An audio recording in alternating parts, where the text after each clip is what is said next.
Nicole Malliotakis is the only Republican representative from the 5 boroughs on Capitol Hill.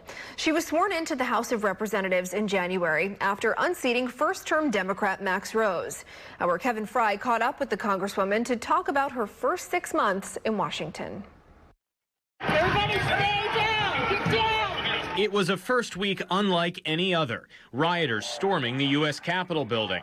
While condemning the attack as un-American, newly minted Congresswoman Nicole Malliotakis did ultimately vote to reject Electoral College votes in 2 states, a move she stands by more than 6 months later. I wouldn't have changed the outcome of the election, but yeah, I have to abide by my interpretation of the Constitution, and they're in violation of it. As a Republican, Malliotakis is a member of the minority party in a chamber where the majority pulls most of the strings.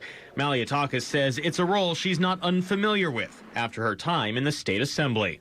It's important for New York City to have 2-party representation, so somebody's giving the alternative viewpoint to what somebody like Alexandria Ocasio-Cortez is proposing. But I think also serve as a checks and balances here, exposing when the Democrats are doing the wrong thing. And Malliotakis says she's been doing just that, repeatedly railing against the Biden administration's handling of the southern border, and as a member of the Foreign Affairs Committee, urging the White House to stand with Cuban protesters. This is an opportunity, I believe, and we should be working with all freedom-loving countries from around the world to push the regime out.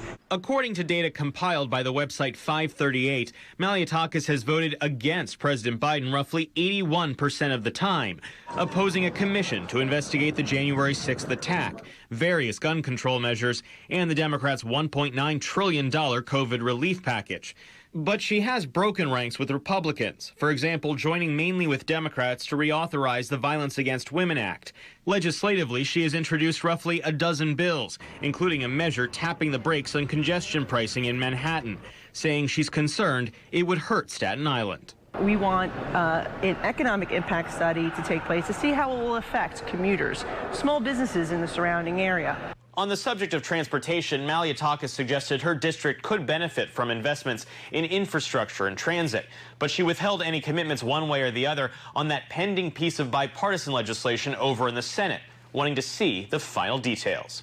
In Washington, Kevin Frey, New York 1.